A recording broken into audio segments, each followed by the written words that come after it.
deck that you are staying with us, just so that our captains can see what they're doing. Now, hopefully you do manage to get some more waves from the people on Tower Bridge as we pass under. Obviously, we've already secured our 5 years good luck, but this will help really cement it for us, so let's definitely make the most of it as we pass on under. Again, there's no way we want to pass up. Back in 1066. And if you look at the front wall here touching the water, you're going to spot there's some writing that says entry to the Traitor's Gate.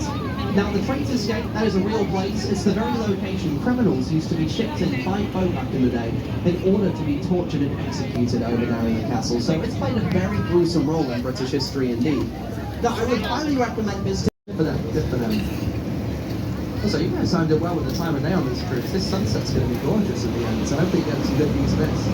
I should recommend, if you want some good sunset pictures after the cruise, go on Waterloo Bridge that we just went under there. I think that's probably the best place, in my opinion, for sunset photos in London. Because you look one way, you get to see it hit directly with down over that side, and behind you all the colours are reflecting on the skyscrapers, which is quite nice.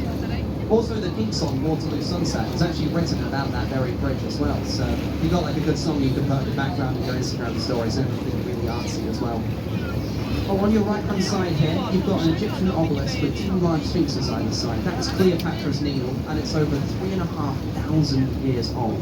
Now, the reason it's here in London is because during the Battle of the Nile, when Napoleon was at war with Egypt, actually the same one used rumoured to have fired off a cannon that broke the Sphinx's nose off. Because we were an ally of Egypt, we stepped in to help them defeat Napoleon. And as a thank you present, they sent us this obelisk afterwards. It's quite nice, really, because if you go around the museums and look at the ones in there, we stole all those ones. So it's amazing they would give us anything as a present after that, really. But, you know, we've come a long way since then, and we realise, you know, looking back, that was a terrible thing to do on our part. But we feel really bad about it. So, you know, to make up to everyone, we don't charge you to go into the museums. You could look at the stuff we stole for free, so you're welcome. Don't say we don't care. Oh, now we're under our final bridges, so if you are still upstairs, this is your last chance to get away, so make the most of it here. Hello up there.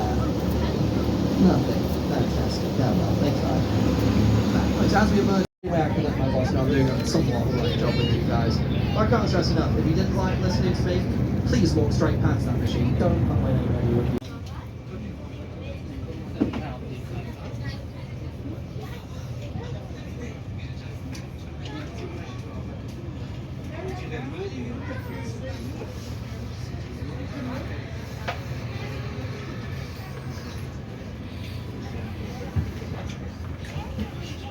Today we put all our bins out for them to take, and they ship it all down the Thames on the way to the landfill, so that would have smelled quite badly for our journey if we followed that the whole way down.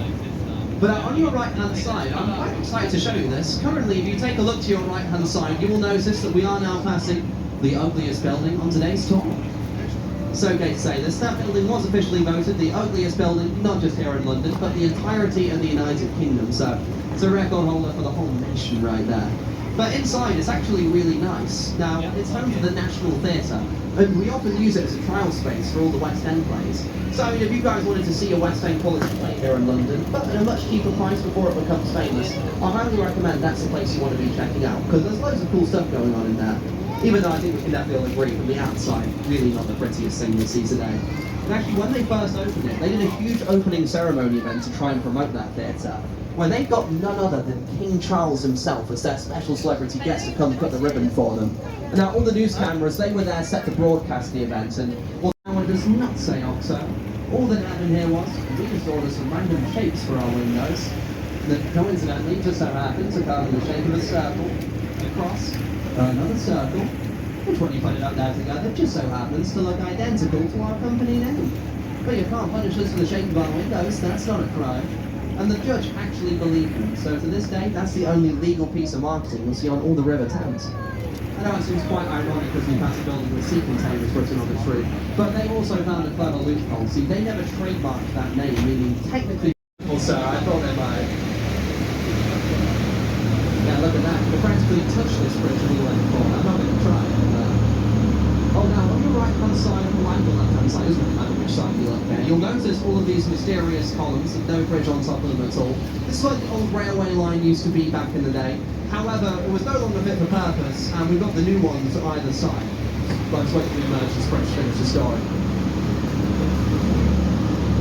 But yeah, so we built these new bridges either side to replace the old railway bridge.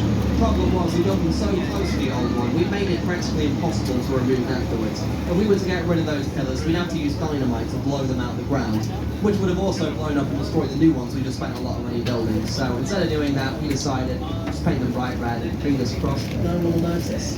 The very first thing we built after the fire took place, designed so you could go onto that viewing platform and watch all of London being reconstructed underneath you at the time. But there's an interesting fact for you. According to records, only 6 people lost their lives in all of the Great Fire of London. But that monument has now killed 8 people throughout its history, meaning it's since become more deadly than the very fire it was built to commemorate in the first place. Not the most successful monument ever, I think it's safe to say. Oh, but now here on your right-hand side, of course, we have the Shard. Just before I tell you about the Shard, though, just take a look at this aeroplane flying behind it. Well, the reason I mention this is because, well, the Shard is the tallest skyscraper in all of Western Europe, over 1,000 feet tall. But interestingly, it actually marks the legal limit for how tall we're allowed to build here in London as well. Because simply any bigger than that height would just be in the way of the aeroplanes trying to fly across London. So forever and always, that'll be the tallest building we will ever see here in London. We'll never get one bigger than it. And now, in just a moment, coming up on your right-hand side...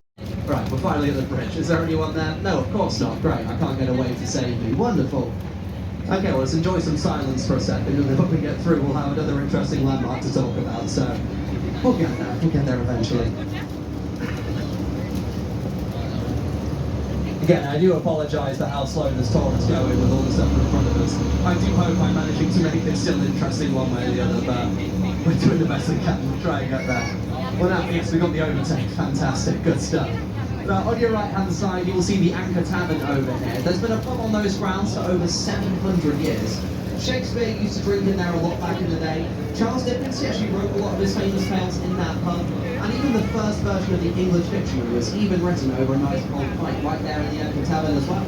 So if you ever wondered why the English language had so many confusing and annoying spellings, there you go. It was very drunk while they wrote it. Makes sense when you think about it, really.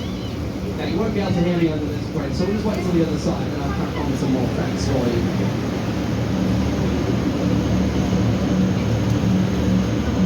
As we come through that bridge, you just want to take a look to your right-hand side. Most of the interesting stuff is going on in this section here. There's a big pirate ship over there. That's a real pirate ship. It's called the Golden Hind, and it's the very boat that used to belong to Sir Francis Drake back in the day. It's a very iconic ship indeed. So that